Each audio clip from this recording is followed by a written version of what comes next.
Welcome to Weird in the Wade's first Weird Wander.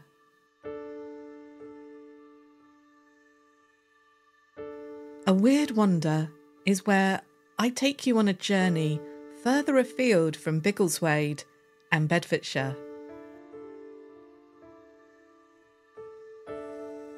We'll travel to a different location. We'll investigate a new and unusual story. We'll explore aspects of history and the paranormal we've not looked at before.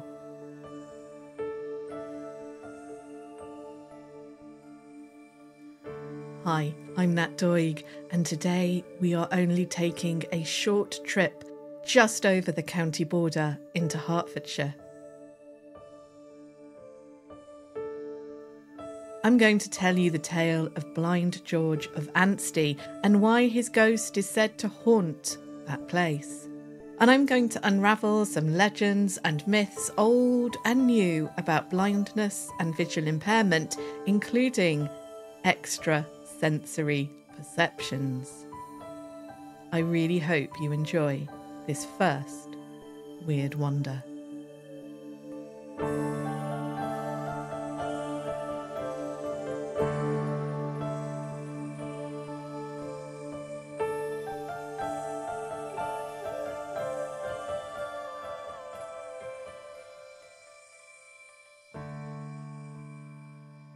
Blind George of Anstey. Sometime in the late 17th century, below ground, Grenald George's hand trembled as he reached down to stroke the silky ears of his dog Jem. Her warmth and calmness steadied his hand, but not his heart. That was pounding against his ribs like a hammer.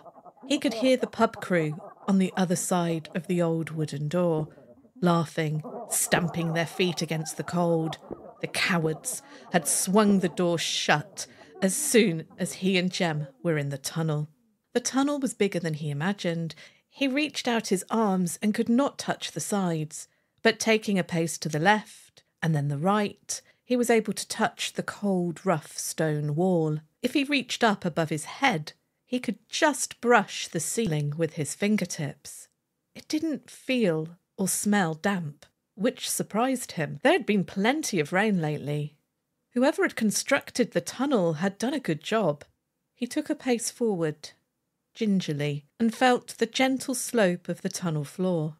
William Jordan's voice from the other side of the wooden door cried out, "Play us a tune, Blind George. Play us a tune so we can follow. We'll follow you, Blind George, wherever you lead us."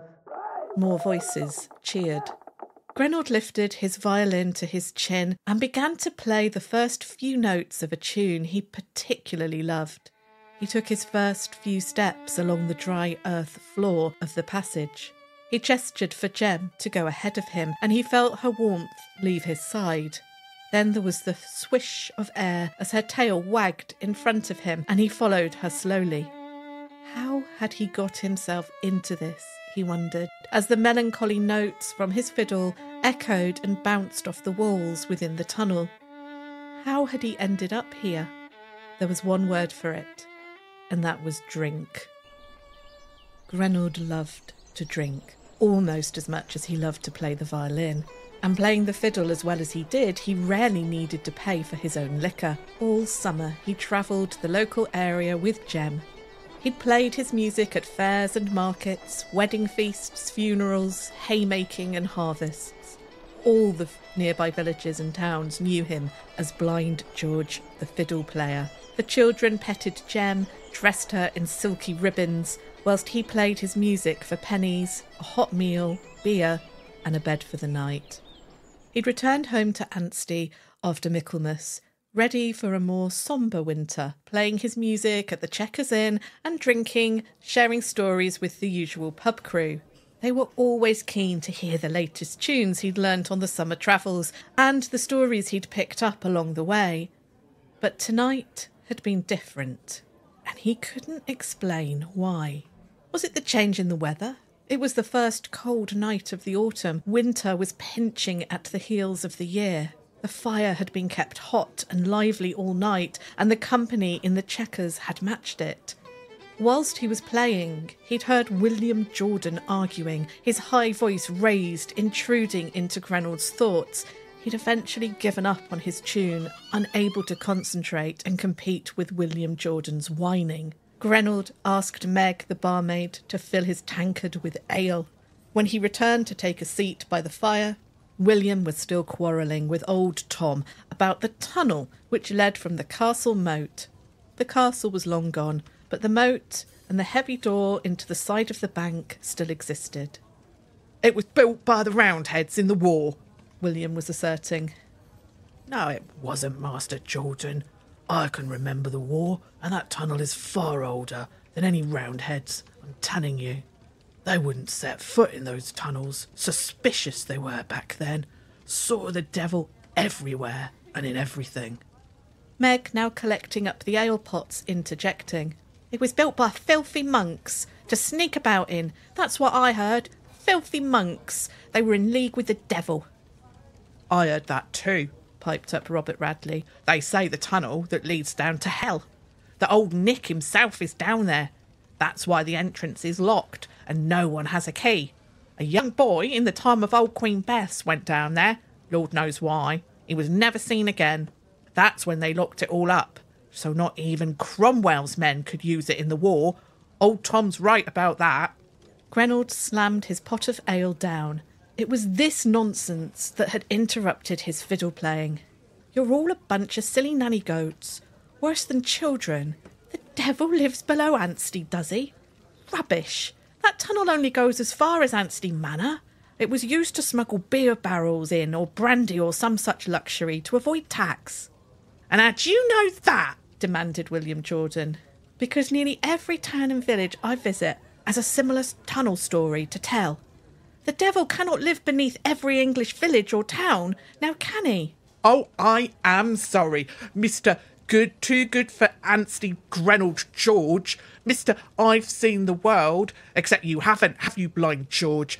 You haven't even seen the fingers on your own hand, have you?" Grenold had heard far worse, but William Jordan's words stung, because he was practically family, engaged to Grenold's sister, Elizabeth. "Shut your mouth, William Jordan. Are you willing to wager that the devil is in that tunnel? Because I say he is not. I say the tunnel leads to the manor, and that is all." "Yeah, I'll bet with you. But how can we find the truth when the tunnel is locked, you dimwit?" Josiah the gravedigger suddenly spoke up from his seat on the settle. He rarely uttered a word, so that whole inn fell silent for his speech. "There is a key to the tunnel door. I has it. It is part of the keys in my keeping for the church. I has never used it. But if you lads are a wagering, I am keen to know where the tunnel leads to as well." And so the plan was hatched. Grenold would fulfil his bet by navigating the tunnel. He would be at no disadvantage in the dark with Jem, William Jordan insisted. Old Tom had suggested that if Grenold played his fiddle whilst he was down in the tunnel, they would hear it above ground and follow the sound to where the tunnel came out. Only Meg warned against the dare. "You're pot valiant and hot-headed, Grenold George. I fear you'll regret this. Don't go down there, please," she pleaded. But Grenold would not listen. And that was how he found himself inching his way along the tunnel, playing his violin so that the pub crew above could follow the sound of the music and find out once and for all where the tunnel led. Above ground. The pub crew were very pleased with themselves, especially William Jordan. He capered about to the music of the violin as the rabble set out to follow the sound. "Stop your prancing, William Jordan," Old Tom snapped. "We need to listen for the direction of the music." As Blind George had moved away from the tunnel entrance, it was becoming harder to discern a direction for the music, but the fiddle playing could still be heard all the same. They followed the haunting music the best they could across the main road and into the field. It did indeed look as if the tunnel was heading in the direction of the old manor. Old Tom guessed that Blind George would have some explaining to do when he popped up in the manor house's wine cellar and this ragtag rabble of drunks knocked on the squire's door. In the centre of the field, the music faltered slightly, seemed to stop. The throng of pub pals stopped and quietened down. The fiddle music picked up again almost directly below their feet, but it sounded wrong, distorted. Then there was a bark from Jem, from deep below them, and a screech from the violin, joined by a scream, and many swore they heard the maniacal laughter of a creature as well. Then nothing, just silence. The group turned and ran as fast as they could back to the tunnel entrance. They flung the door open and Jem emerged from the tunnel, yelping and barking, her fur singed and smoking. She ran off into the night and was never seen again by anyone in Anstey. No one dared set foot in the tunnel. All knew that Jem would never leave her master's side voluntarily. In fact, they were certain that she would only leave if sent away by Blind George himself. Josiah the gravedigger called into the tunnel after George. "Grenald George! Grenald George!" But there was no response. William Jordan wrinkled his nose and declared that he could smell sulphur. Others in the group said that they could too, getting stronger and more pungent. Quick, Josiah, lock the door! William insisted. Reluctantly, Josiah did as he told, because even he could smell something hellish coming up from that tunnel. Now there are two endings to this story. The first, most common ending, is that the entrance to the tunnel is now long forgotten, though there is a rumour that a World War II plane that crashed into the castle moat may have uncovered the entrance accidentally. But if it did, it has again been lost to history. But the tale of Blind George has not been lost, because on dark nights in the village of Anstey, the sound of a fiddle can be heard coming from deep under the ground. It is a lonely, haunting sound, and is said to be old Blind George's ghost, playing music to this day in the tunnel where he is trapped. And the path of the tunnel is sometimes discernible after it snows, because when it comes to the thaw, there is a narrow strip of land leading from the castle moat to the manor where the snow and ice always melt first. The second ending to the story goes something like this. We'll pick it up from where we left Grenald George as he continued his steady steps along the tunnel. From the sound of his fiddle music, he could tell that the tunnel remained pretty much the same dimensions and makeup as it had when he first entered. It seemed to be moving in a straight line, which would, he reckoned, be taking him towards the manor, as he had speculated. But he couldn't be sure. The air in the tunnel had been cool when he entered, but dry, which had surprised him. As he walked, he felt the air getting warmer, so that he began to feel uncomfortable in his wool jacket and hat. Sweat was beginning to trickle down his back. The tunnel air was thick, stuffy, sticky almost. Jen seemed to have slowed her pace, and her tail was no longer wagging enthusiastically, but instead jerked stiffly from side to side, until she stopped. Her hackles up, she let out a low growl, and Grenald George stopped with her. He took his violin from his chin with a shaking hand. "Who is there?" he asked. There was a slow hiss of air and a laugh. "Hello, Blind George. You're a long way from home. A long way underground, I mean. Are you a mole?" Jen's growl grew more fierce. "I ask you again, who are you?" "You know who I am, Blind George. I assumed you had come looking for me, sniffing me out, looking for a deal, maybe. A way to improve your rather basic fiddle playing? Now Grenold's pride was pricked, and his anger flared. He knew he was a good fiddle player, the best in the district. If this was the devil, then he was challenging the wrong man. You've clearly never heard me play, Mr. What should I call you?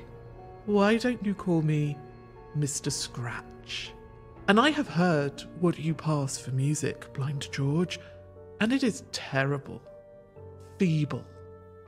Grenold knew what he must do, and so before he did it, he stroked Jem's silky ears and sent her away from him. Go, Jem, now go! She slunk away reluctantly, but only a little further down the tunnel, and lay down. Grenold took a deep breath. I can play any tune faster and with more panache than you can, Mr. Scratch, and I will show you. I challenge you. If Meg had thought Grenold was pot valiant earlier, she'd have been overcome to see him now. And so Grenold George, Blind George of Anstey, challenged the devil to a fiddle competition. Above ground, all the pub crew heard was a pause in the music that just lasted a matter of seconds. Below the ground, it was very different indeed. This competition was held in a space between time, between worlds, in a place that was not heaven nor hell, nor our planet Earth. Grenold George's stomach lurched, his head swam, and it felt as if the tunnel walls around him shot outwards, and he was standing dizzily in a vast, vast chamber. A chorus of voices that sounded like nothing George had heard before spoke. You have done a foolish thing, Grenold George, but this will be a fair competition. If you lose, Mr. Scratch here will claim your soul. If you win, you keep your soul. Gain your life, but you must lose something else instead, of our choosing. Do you understand? I understand. And so they played. The devil and Blind George in his world between worlds, and the judges of the contests were neither demons nor angels, but creatures who are neutral in such things. After many rounds and many tunes, it was decided that Grenold George, Blind George of Anstey, was indeed the better fiddler, and so the winner. The loser, the devil, was cast back down into the tunnel below Anstey, where he arrived with a shriek of his violin and a scream. Jem the dog, who had been waiting faithfully even though she had been sent away, was singed in the devil's angry, fiery outburst, and he laughed to see her burn. And she ran as fast as she could to the entrance of the tunnel and out into the fresh air and the night as soon as Josiah opened the door. She ran and ran until she found her way to a nearby town where a kind butcher had fed her scraps in the summer, and she was given a home with him. Grenold George's prize for beating the devil was to escape him, but as he had been foolish to challenge the devil in the first place, he was also punished. He was banished from Anstey, forbidden to return. The judges of the contest took his dog and home away from him. But they had the power to send him anywhere in the world, and Blind George chose a quiet corner of England near the Welsh border, kept to his bargain, and never returned to Anstey, and never spoke of his experience to any living soul. Well, maybe he told just one person. He also never drank alcohol again, becoming an ardent campaigner for abstinence. The ghostly violin heard on dark winter nights coming from beneath the ground at Anstey is not the ghost of Blind George, but that of the devil, still furiously practising so that one day he might beat a mortal who challenges him.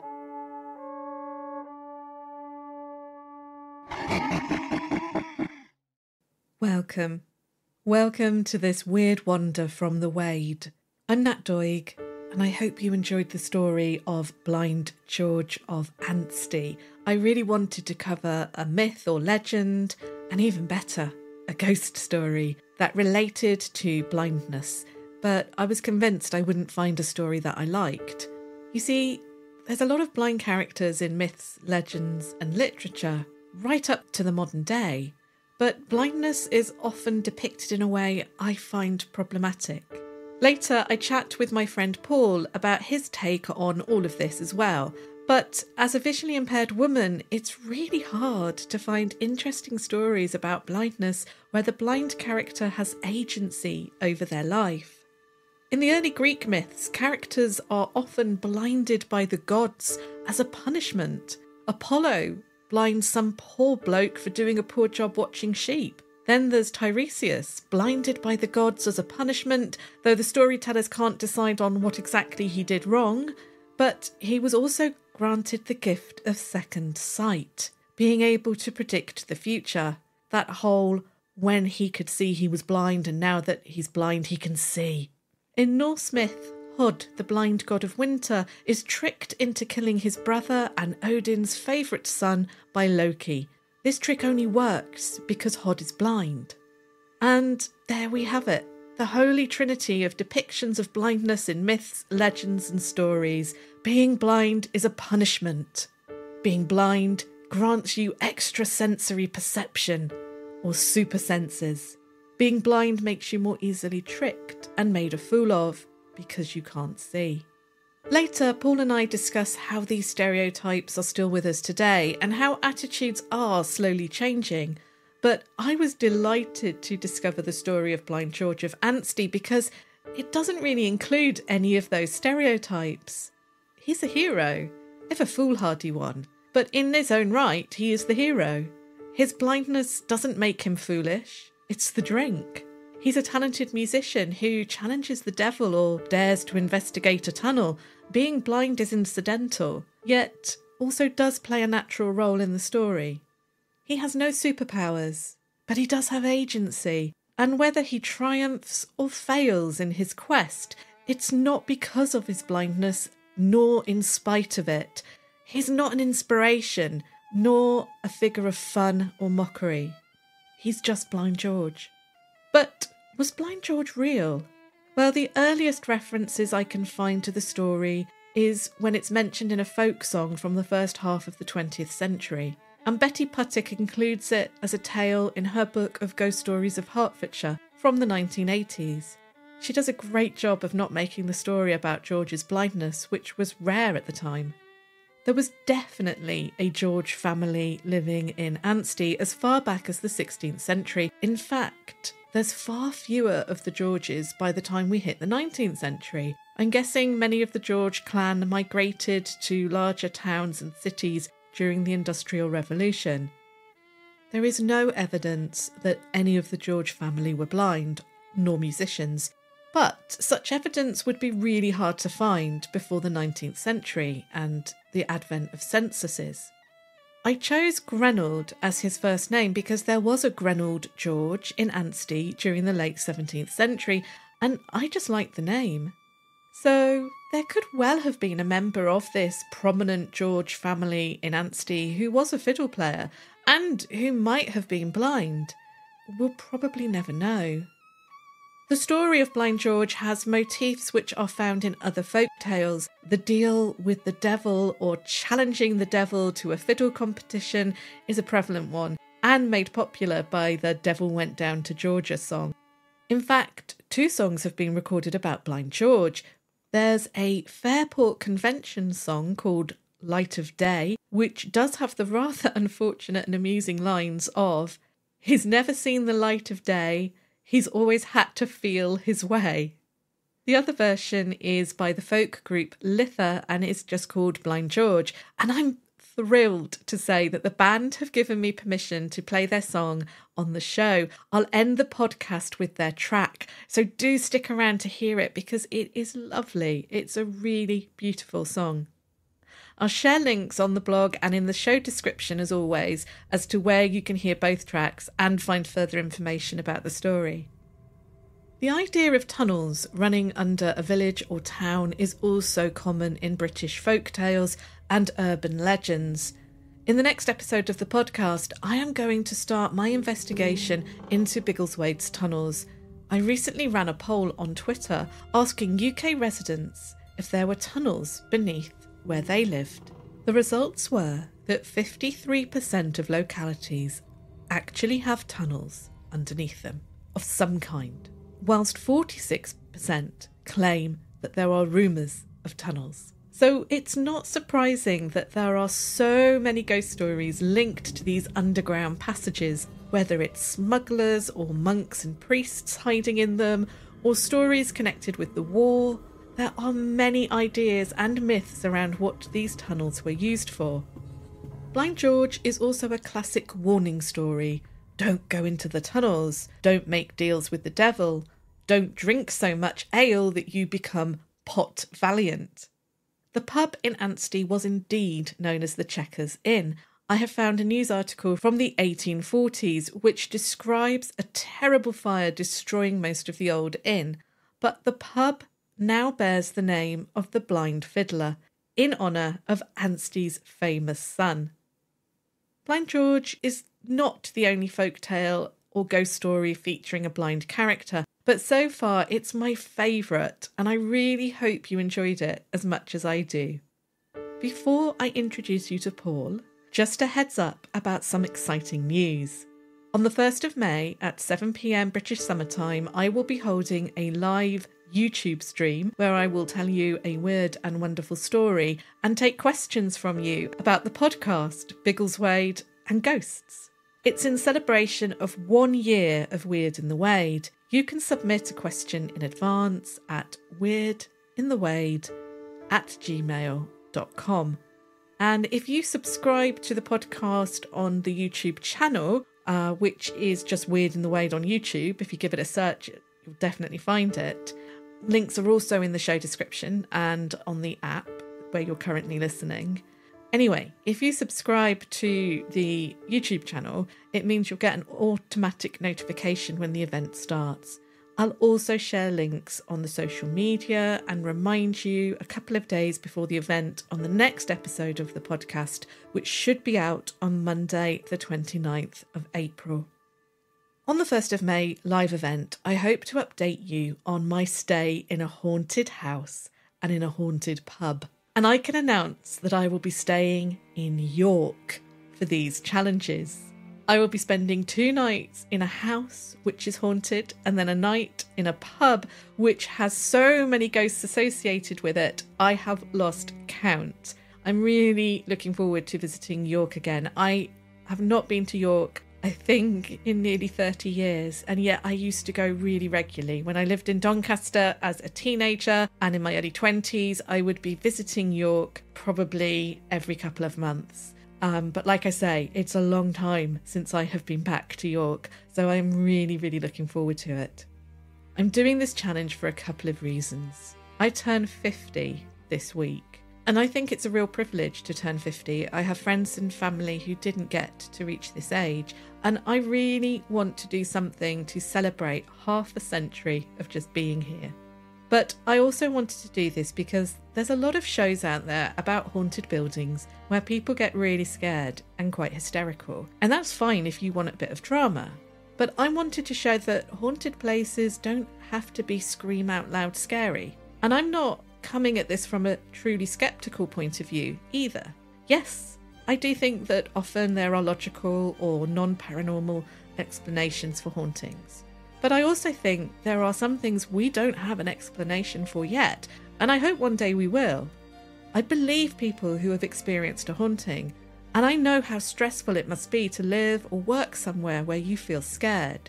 So I want to show a different side to experiencing places that have ghost stories attached to them. You don't have to be scared. You don't have to run around screaming. And I love old places, the history and the strange sensations and feelings you get in old haunted places. I want to go into this challenge with an open mind and just soak up the atmosphere and report back to you on what I find.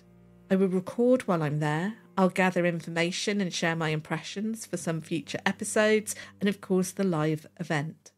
To be honest, the scariest part of the trip so far is that my local rail company have called a strike on the day of my journey, so I'm having to pay out for a taxi for part of the way until I can get on the train that is actually running. How very British. So I am raising some funds to put forward towards my travel expenses if you are able to help. As always, all funds I raise go back into making the podcast, whether it's travel expenses, equipment, or the podcast hosting fees. The fundraising page is on my Ko-fi page, and as always, links are in the show notes. And for those of you who have been asking, I will be launching a Patreon very soon. And there will be more information on that and merchandise at the live event on the 1st of May. Now, let's move on to my conversation with Paul. I decided that if I was going to explore the themes of blindness in storytelling, in modern myth and misconceptions, and in the world of the paranormal, I needed to do that with someone else who was also visually impaired. And I immediately thought of Paul. He's local to Biggleswade. We've known each other for over 10 years now, and Paul spent the last part of his career giving advice to visually impaired people, and Paul is also blind. In our conversation, recorded in my kitchen on a drizzly day in March, we discuss our different eye conditions, we cover modern myths and misconceptions about blindness, depictions of blindness in story, TV and more. We also discuss a neurological condition linked to blindness that some think may hold an answer to at least some ghost sightings by people who aren't visually impaired. Paul also talks about a ghost hunt he went on as a teenager in an old tower with a spiral staircase. So grab yourself a cuppa like we did, and I hope you enjoy our conversation. Thank you so much, Paul, for joining me today in my kitchen over tea and biscuits as we discuss, being blind and some of the myths there are out there and the paranormal. And yeah, it'll be an interesting conversation. But before we start on all of that, could you just introduce yourself to the listeners? Just say a little bit about yourself so they get a feel for, who you are. Yeah, my name is Paul Day. I'm living in Biggleswade and I've been visually impaired since birth, but my sight was reasonably good then. And I'm a retired advice worker now, so I took early retirement a couple of years ago. And I fill my time with lots of sight loss related voluntary sector activities. Mm-hmm. And I'm also involved with our local railway society in Stevenage, which keeps me very busy these days. In fact, you're wearing a sweatshirt about one of the trains, aren't you? I am, yes. I'm wearing my Sir Nigel Gresley Locomotive Trust sweatshirt in honour of the locomotive which came through here a couple of days ago. It did. There's some brilliant photographs. We've been really lucky, actually, with the old trains and special trains coming through Biggleswade lately, haven't we? There was a big old steam train a couple of weeks ago. Yes, we had a Black 5 coming through there. That's the one. Yeah. Some lovely photos on the local Biggleswade sites. Oh, thank you. Anyway, thank you for introducing yourself, Paul. I've known Paul since I started working at RNIB so it's over 10 years now. So, first of all, if you're happy to, can you explain a little bit about your eye condition and your level of sight? I know you explained just then about it being something that has developed over your lifetime. Yes, certainly. So it remained reasonably consistent. Obviously, everyone's sight gets a little bit worse as you get older, but it's sort of going down. It sort of went down very quickly after I was about 40. And the way I describe it now is I've got a very narrow sort of running track of vision all the way around, and the rest of it is a bit, well, to say it's impaired is an understatement, but it's a bit like the bathroom window with flashing lights, swirly patterns, and it reacts differently to different lights. So I've come out today, it's just normal daylight. I can see very little about where I'm going. So I've got no central vision at all. I've just got this little strip around the edge, which I try and use to keep you in a straight line, not very successfully. But yeah, so that's where it is now. But as I mentioned, I've always had a visual impairment. And the only difference you would have seen in me during my school days and younger days is when I was trying to read. So you just read with a magnifier, perhaps not recognise people. Colour vision was always poor, so I couldn't recognise colours. And now I can't see colours, well, can't really see much anyway. So I can't really see much in terms of colour to sort of define anything. So it all looks very grey to me. Yeah. It's really fascinating how people's eye conditions are so different. And also even people that have the same eye condition will experience it really differently, won't they? And obviously my eye condition is very different to yours. I was born blind and I had cataracts, which most people usually develop when they're older. But I was born with mine, and back in the 1970s had pioneering surgery to remove the cataracts, but they also had to remove the lens in my eye. And back then there weren't artificial lenses that they could fit in a baby that young. And so I don't have a lens and I don't have an artificial lens in there either. So I'm kind of the opposite to you. I see colours really, really brightly. In fact, I see more colour than most people because our lenses, if you have a normal lens in your eye, filter out UV. And because I don't have a lens, it doesn't filter out the UV. So I can see a small amount of UV light. And I haven't yet thought of a way that this can be a superpower. but yeah, so colour's really important for me to understand the world around me. My issue is that I just don't see anything in particular detail. So everything's a bit like a Monet painting. It's all very blurry and I don't have any detail at all. But it's a very pretty world around me with it being so colourful. One of the things that I wanted to explore today are about myths and legends around blindness. And I wanted to start with the kind of modern myths and misconceptions. So not the stories that we tell each other, but the things people get wrong if they don't know anything about sight loss. And obviously, if you don't know someone who's blind or visually impaired and you've never met anyone in those circumstances, why would you know about blindness and visual impairment? And so for that reason, there are a lot of misconceptions out there. So I wondered if you were happy to share some of maybe your favourites that you've come across. I certainly will, yeah. No, you're absolutely right. I think social attitudes are very good these days, and I have no problems at all. And you're going around Biggleswade at all, and you can see those social attitudes in action. You know, people are very positive and helpful. But it's quite amazing that these older myths seem to cascade down and they're still very much with us. So I think the most prevalent one is the thing about hearing. I must have been asked this, I don't know, hundreds of times in my life, is that, you know, people expect your hearing to be a lot better because of your visual impairment. And I can absolutely state that, you know, if you lose vision or if you're born with no vision at all, you don't get an automatic upgrade on your hearing. No. What you do learn to do is use your hearing. And I've found this sort of by accident, really, because it doesn't seem to be covered with any of the rehabilitation training. No. It certainly wasn't in my case. And I sort of realised this when I was navigating through King's Cross Underground. And I could realise when I was approaching a wall, I could hear the sound getting duller and duller. Yeah. And this was a really busy environment with people flying in all directions. And yeah, I sort of learned also when you're outside is just stop and listen to where people are going, where's the traffic going. Yeah. And that helps you understand the environment you're trying to operate in. If you're a little bit disorientated in a strange place, that can be quite a useful strategy to deploy. Yeah, definitely. And I think with the hearing thing, it is the most common one that I get as well. It's like, have you got super hearing? You know, surely you'll be good at that because it involves listening. I can be a terrible listener, everybody, just to say. But I certainly use my hearing in a different way to other people. And the latest research has looked at children who develop sight loss in very early age, or like me, were born with their sight loss. And they've looked at their brains and how their brains develop. And some of the wiring in your brain that usually would have gone to the visual cortex goes to the section around hearing.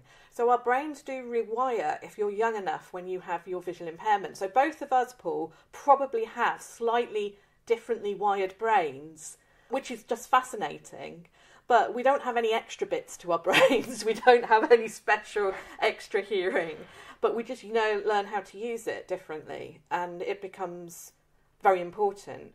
And actually what's really important to say is that there are many people who have a hearing impairment as well as a visual impairment. Absolutely. And so the way they use their senses, again, is going to be adapted to the situation they're in. I know I also use my sense of smell a lot as well. I think maybe more so than other people realise they're using their sense of smell. And I have a friend, and I love this story. She always says that she navigates around Norwich High Street by Lush and Greggs, because they smell so strongly, and she can work out how far away she is from Greggs and how far away she is from Lush, and so orientate herself through that smell.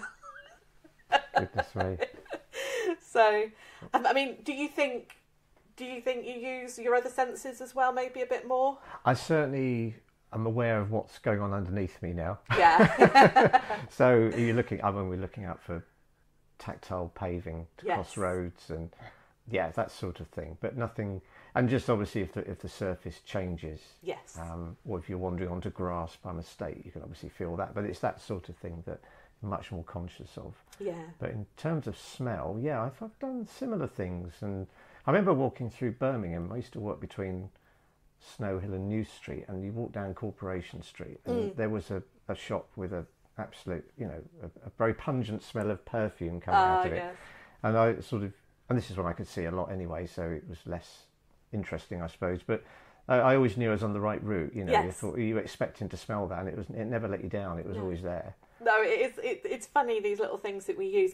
And everyone else will probably use these things as well, but aren't as aware of them. That's right. Because they're using their sight, and we seem as humans to be very visually orientated. Well, thank you for sharing that. Are there any other myths or modern misconceptions about sight, you think, or loss of sight? Yeah, I always think that we talk about blindness, we think about total darkness, absolutely nothing at all, and that is effectively, turning on and off the television. I think people expect it to be like that, when in reality it's anything but. There's only a very small, tiny number of people that are registered as blind or severely sight impaired, have absolutely no vision at all. So that's often a conception. So most sight loss is sort of way between the two. Yeah. Even people that are registered blind can have a lot of useful sight to get around without a cane or anything, like I used to. But yeah, I think that is a really common one. And then people get quite upset sometimes if they see somebody with a white cane, say, looking at their phone. Yes, I think it absolutely. People think you're faking it sometimes, and Yes. you're absolutely not. I can just see the light on my phone, and because I'm listening to my phone, because it's got the voiceover switched on, I've sort of always had the volume turned down. I don't want half the world to know what I'm doing. So I have it quite close to my ear, and it looks as if I could be looking at it. Yeah, exactly. And that can be misinterpreted. And I think that's another part of the myth, is then that causes that suspicion. Yeah. I think because people think it's either total darkness or full sight. Yes. Whereas, as I say, the reality is there's a massive difference. And as we touched on earlier, the different eye conditions can present lots of different characteristics. So lots of people can't see at all in the dark. Yeah, that's it. And can see pretty well during the day, and that's difficult for people to deal with, particularly those who've got it, because it's as if they're two different people. Oh, yeah, that must be so difficult to deal with. Yeah, which I'm better in the dark, so I'm quite happy in the dark. I'd be quite happy if it was dark all the year round, the time. actually, which would be a bit Be a miserable. vampire. But, yeah. So kind of tied to the idea of sort of myths or misconceptions about blindness and vision impairment, do you find that people make assumptions about you, Paul, because they know that you're blind? Yeah, I think one of the common ones is they obviously think I read Braille, which is quite logical, isn't it? But you only tend to get taught Braille if you've been born blind or partially sighted, and you can't read print. Even in today's technology world, you'd still get taught Braille. But for those people who've lost sight during their lives, which is the vast majority, don't really get the opportunity to learn it anyway, because there's not many people teaching it. That's true. Yeah, I think that is a really common one around people just assuming that you use Braille. The other one is just assuming you've got a guide dog. Yes, indeed. Yes, you must have a guide dog, and it must be there somewhere, or you must want one. Even though if you say, I don't have a guide dog, people will sometimes be quite insistent that you must have. Yes, sort of, where's your dog? Yeah. I haven't got one.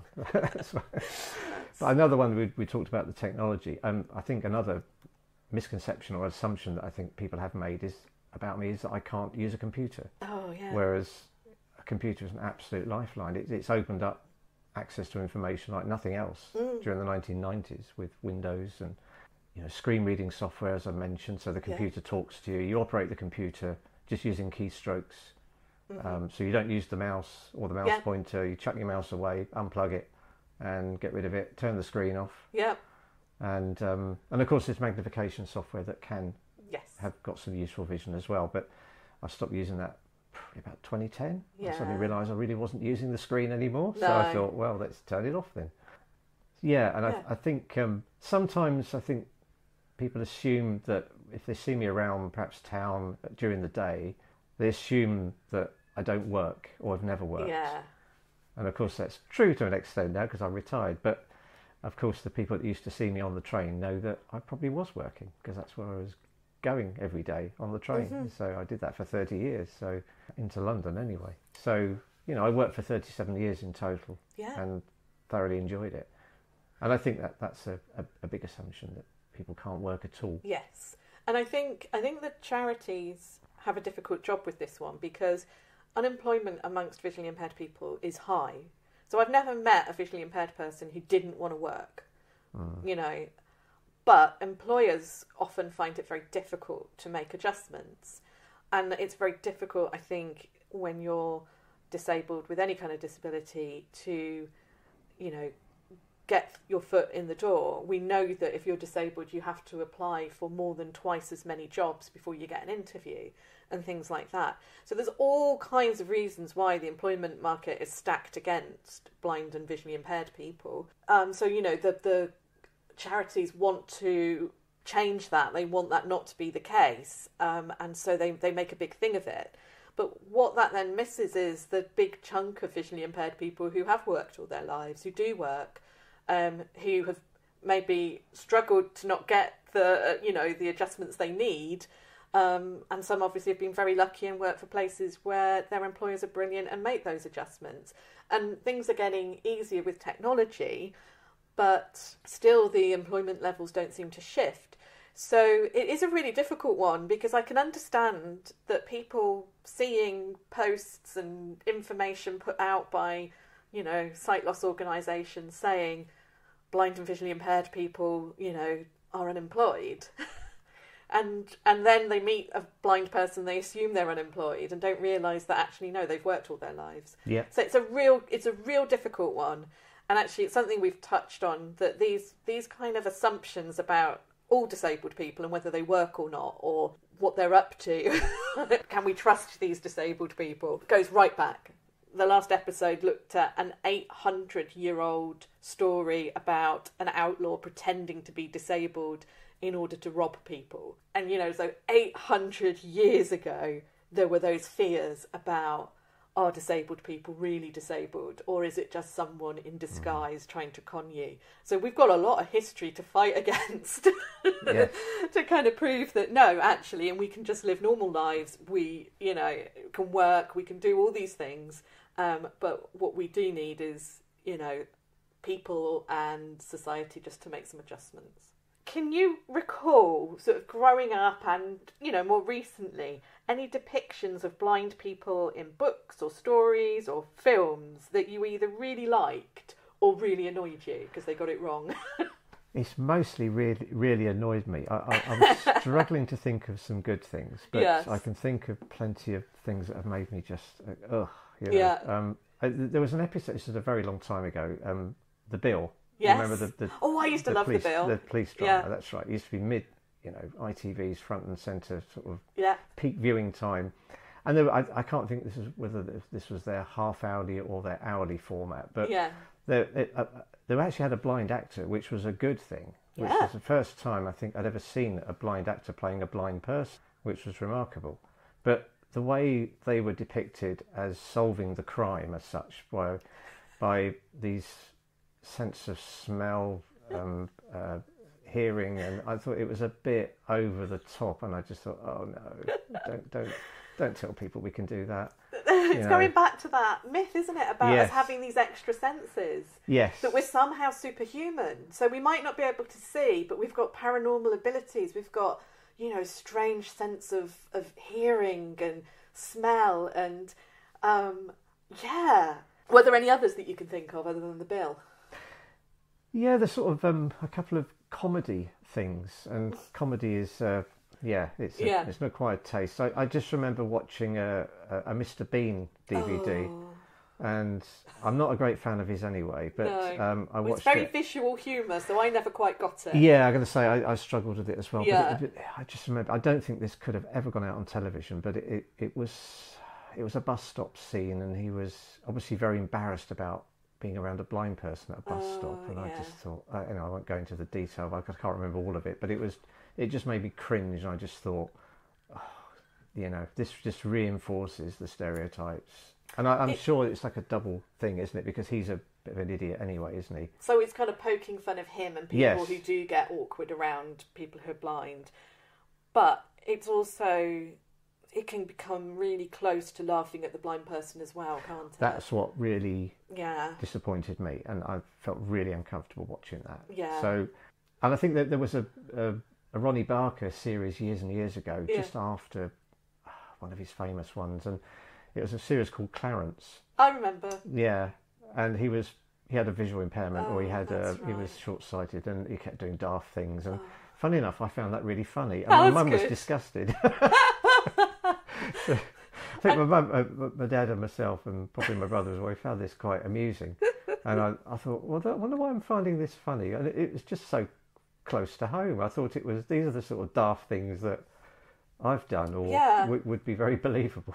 Ronnie Barker was a very warm and brilliant actor as well as comedian, and so I'm guessing he actually put a lot of empathy into what he was doing, even if we might feel a bit uncomfortable with it now because he's not visually impaired. Yeah, I mean, everything he did was brilliant. He was a fantastic. I think it was exactly that. If it'd been somebody else, it probably wouldn't have worked. But he was just a brilliant comedian.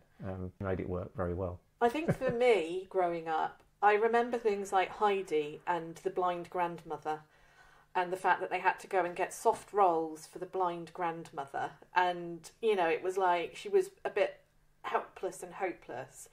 And that was one of the few blind characters that I saw on TV kind of growing up, was this blind grandmother in Heidi. I think things maybe are improving slightly, but I haven't seen anything. Actually, there was an episode of Doctor Who that had a blind actress in it, playing someone who was blind, that was really good recently.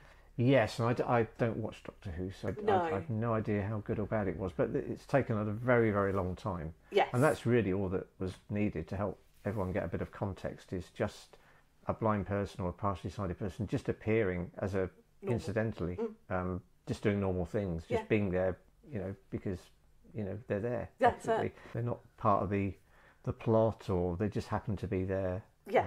And it's so, I'm struggling to think of anything that depicts normality, which is amazing, really, given where we are now. Oh, definitely. So, Paul, I was thinking one of the things that I wanted to cover today is around, in particular, sort of the paranormal and spookiness and things like that, and how they have been linked in people's minds to visual impairment and blindness. And we've touched on the fact that there's some very old and ancient myths going back to Greek time about visually impaired people having second sight, being able to predict the future. That idea that because one form of vision has gone, people inherit another form of vision. So that we've got those kind of links, and there's lots of myths and legends that include blind characters in them, and they also tend to fall into those two extremes, that they're either about a blind person who's got superhuman powers, or they're about a blind person who's very weak or has been tricked. But actually, there's an even more interesting connection, I think, to sort of the paranormal and blindness. And that's that now scientists think that one explanation for when people say they've seen a ghost could be connected to a condition that occurs to people who have experienced sight loss. And that's a thing called Charles Bonnet syndrome. So Charles Bonnet syndrome is a form of hallucination, and they can take many forms. And I first of all, I just wanted to ask you, have you ever experienced Charles Bonnet syndrome? No, I haven't. No, but I've in my professional capacity, I've spoken to lots of people who have. And I'm guessing for many people, it's quite frightening to begin with to hallucinate. When you've lost or losing your sight, you've got very little useful vision left, and suddenly you start seeing things that aren't there. Yes, that is exactly it. And I think the first person I ever spoke to about it was really quite disturbed about it. And of course, I was quite new to it. I'd never heard of it before. And of course, in my training, before I started the job there, I got to know about the different eye conditions. And I got it quite quickly, actually. I could understand why it happens and how it happens. But it's listening to people's stories. So it ranged from, frightening things like wild animals or lions or tigers, leaping towards you, just out of the blue, these things just suddenly happen, to people seeing long deceased relatives, which is really disturbing. And then other things, people would see the funny side of it. They'd just see random things that they couldn't explain, or they almost knew when things were going to happen and when it was going to start and stop. And they just sort of took it as part of their routine. And of course, a lot of people that experience this are older, with age-related macular degeneration, and that's really what's the spin-off from that, really. And of course, people are quite reluctant to talk about it, because if they told anybody, they think they're going mad. So to talk about it and to get support around it now is a really good thing, because people can be a bit more open. But as I say, I've never experienced it myself, but I would be prime candidate to experience it with my condition. It's not the other way round for me. It's not being able to see what is there, let alone seeing something that isn't. I mean, you see shadowy things sometimes, and you can misinterpret what you are seeing. So that's quite common. But no, I've never seen an image of something or someone or anything that has been out of context with what I should be seeing.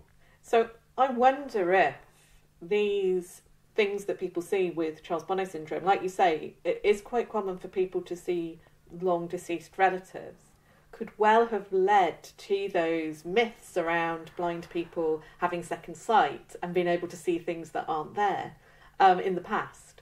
You can kind of understand, if we go back to a sort of pre-science time and somebody's lost their sight as they've got older, and suddenly they're saying that they can see their father in the room with them, what's your interpretation going to be back in the 15th century or even earlier? And of course, I think the explanation for it is that as those parts of your brain that usually were firing because you were using your eyes, and that optical part of your brain is used to receiving information, when it isn't receiving that information, for some reason, it just make stuff up. A bit like phantom limb, where somebody has had a limb removed but they can still feel it.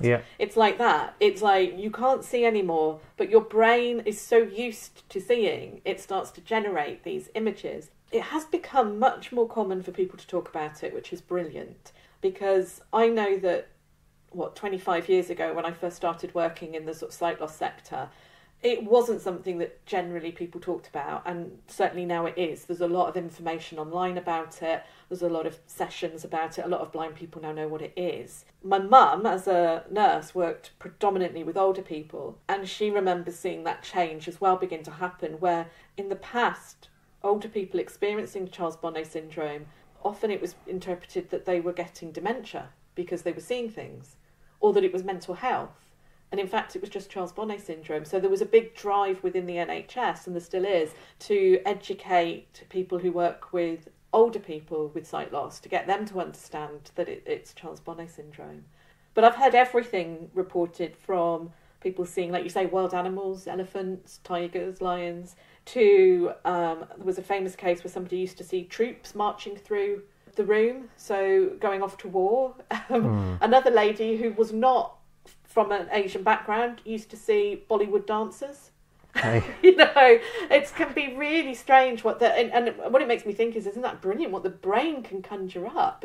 It's frightening and distressing for many people that experience it, but it's also kind of marvellous what the brain does. Yes, it's obviously images that you've seen It could be on a film, it could be in real Yeah. life. It's things that just suddenly randomly pop out when you're not expecting it. And how do you explain that? It's just so That's difficult, it. isn't it? It is. And I know that some people begin to, like you say, recognise when it's going to happen. And I know of somebody who, what will happen to them is they've still got a small amount of vision left, and they might see something coming towards them, and it might be a dog, but their brain will interpret it as a dinosaur. And so that kind of can make more sense to people. But obviously there are many people where it's just coming out of nowhere. You know, it's not that there's a dog walking towards them that they've misinterpreted as something else.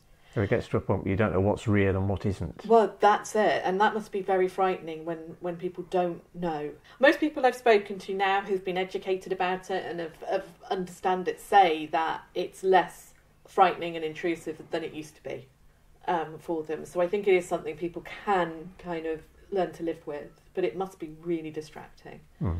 Where the ghost bit comes in is not just the fact that you can see why in the past people might have thought that blind people had these extra senses because they could say that they could see these wild animals or spirits or long deceased relatives. If it can happen to blind people, the scientists are like, well, maybe the brain in certain circumstances could do the same thing to someone who has got average sight. And so they wonder if sometimes in certain circumstances it's a type of Charles Bonnet syndrome that people with average sight experience as an explanation for saying that you've seen a ghost. And it's a really promising idea, I think. And talking about spirits and ghosts, have you, Paul, ever had a paranormal experience? Not knowingly, no. Okay. I haven't. I'm sorry to disappoint you. But I used to be fascinated with ghosts. Yeah. And I used to really believe in them. I probably still do. Yeah. When I was a child. In fact, I had this fascination about death. Oh, right. Must have worried some people, I should think. But it was all about, you know, going to the Tower of London, for example, as we did, you know, hearing the stories about the ghosts of the princes in the tower and Anne Boleyn and all this sort of thing. And it fascinated me, and executions and all that sort of thing. And I like ghost stories. I still do like a ghost story. Yeah. No, it was a really strange thing to be fascinated with. But so, no, I haven't ever seen one. I did have to confess, we did go looking for one once. Oh, right.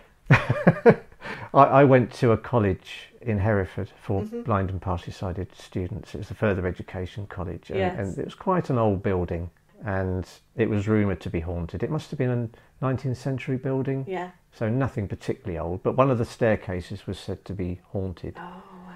So one of my friends and I, we Saturday or Sunday night, because the buildings were open. Yes. And everybody else was in the social bar or down the pub, as they usually were. You know, we were 16, 17-year-olds. So we just went up there. We went to the top floor. We found the staircase and walked down there. It was all dark and spooky. But no, there was no ghost. Nothing happened. Very disappointing. But we did it. I think we're more scared of the scenario than actually what we found. But it was funny that we did that. I might have done that more than once, actually. Yeah. But it was an evening's entertainment when you're a student. Yeah. But no, it's just part of that story. I think I've heard about that story at Hereford College because obviously working in the visual impairment world, I've met quite a few people that went there. Is it the story that somebody fell down the staircase and died? Yeah. Yes, that's right. A former student or I think teacher? it was. Well, we think it was it used to be a teacher training college in its previous life before the college moved there in the early 1980s. So it's 81, I think they moved there. So yeah, we believe that somebody fell down the stairs or jumped or did something, and their spirit is said to be haunting those stairs. But it was just like one corner of the building, and it's like I think it was a spiral staircase, a stone spiral staircase. So it was quite. It's like a turret of a tower. Oh, lovely. So that does sound very spooky. It was, yes. Yeah. But no ghosts, I'm afraid. So there's going to be people listening to this thinking, you know, you were there with other visually impaired people. How would somebody who's visually impaired or blind know that they've seen a ghost? Because you wouldn't necessarily see it. I think it's got to be the feeling around. Maybe you know, the air goes cold, or you start hearing unexplained sounds. Yes. I know when we were up in this building. I think we obviously didn't shut the door properly into the main, and it just went click, as it shut, and I thought, oh, what's going on there? But it's that sort of thing that would alert you to maybe something's there, but you wouldn't be able to see it anyway. No. So, yeah, you were on the hunt for that feeling of coldness, a presence. Just something, feeling something, a presence, that's right, but it didn't happen. An atmosphere. Oh, never mind. Maybe, are you someone who would like to experience a ghost? Well, I find it absolutely fascinating. Absolutely fascinating. Yeah. So in that category, that it's something that you wouldn't necessarily run away from the opportunity. Oh no, to definitely not. No, I must have been in loads of haunted buildings, older buildings, and never felt anything.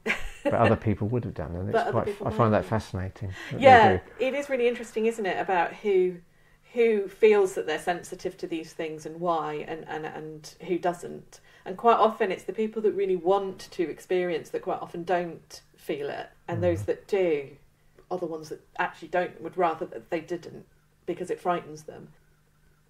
Anyway, thank you so much, Paul, for joining me today. It's been fascinating talking with you.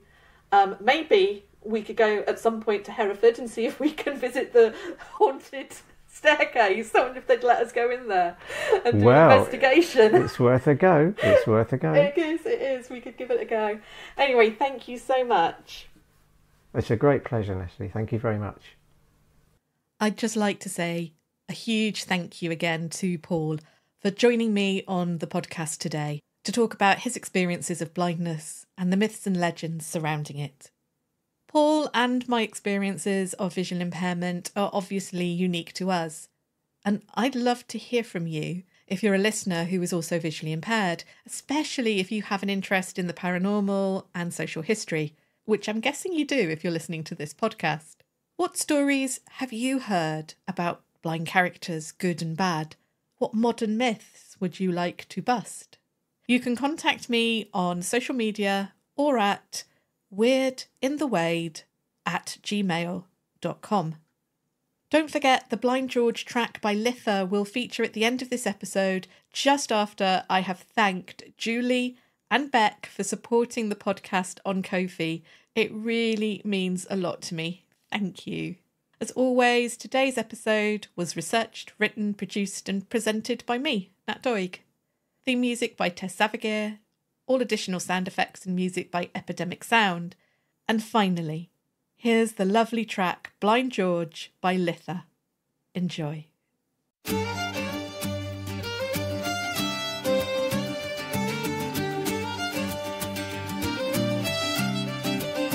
There was a place, so I have heard, in Anstey town in Hertfordshire, with many fiddlers, and there did dwell, and famed they were both far and near.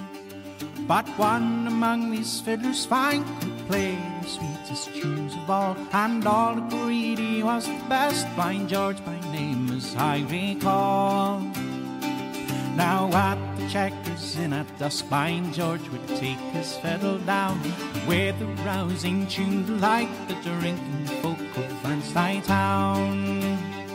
Their tapping feet upon the floor, their loud conviviality conveyed into the fiddler's ears what sightless eyes would never see.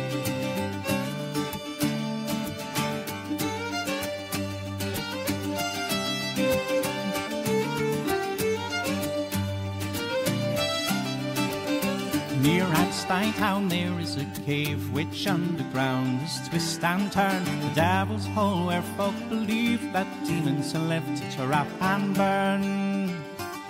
One evening at the inn, the fiddlers stood outside to take the air, and tales were told which chilled the blood of all who were assembled there.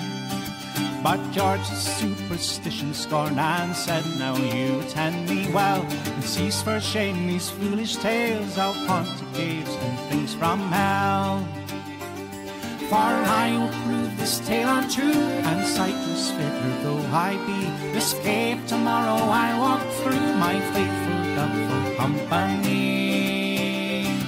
He turned turned to rosin up his bow and heard them to each other say, he must be mad as well as blind to want to throw his life away. Not mad am I, Blind George replied, what life I have I hold dear. So fill for me a flowing glass and let us all me of good cheer.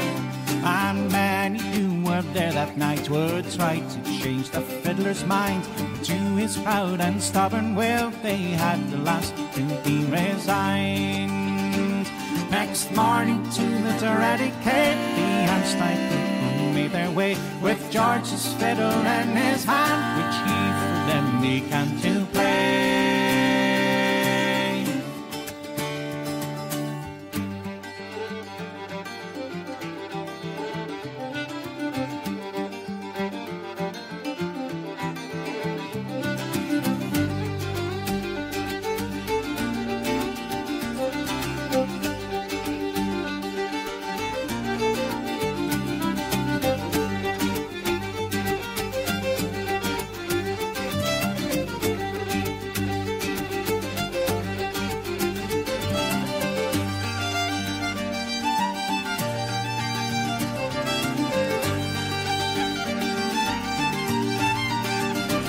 He slowly walked into the cave, his dog he whistled to his side, to keep him by each measured tread, and through the dark his steps to guide.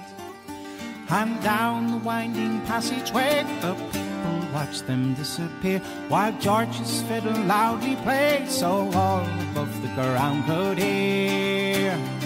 And up above they followed him, led by the echoing fiddle sound, until they heard a dreadful scream, and all was silent underground. And fear was in their very souls, as to the cave they did return, to there behold the fiddler stop, the cold from off his body burned. The fiddler's dead, the people cried and ran in terror through the fields, as if the very hounds of hell were breathing fire at their heels. And back to Anstey town they came, to spread the news to one and all, of how Blind George perished in the cave they called the Devil's Hole. Where the rocks and stones the cave they sealed, the priest stood by with book and prayer, to see that no more reckless soul should ever try to enter there. And to this day it so remains, and keeps within its bounds of stone the secret of the fiddler's fate, that far off day in Anstey town.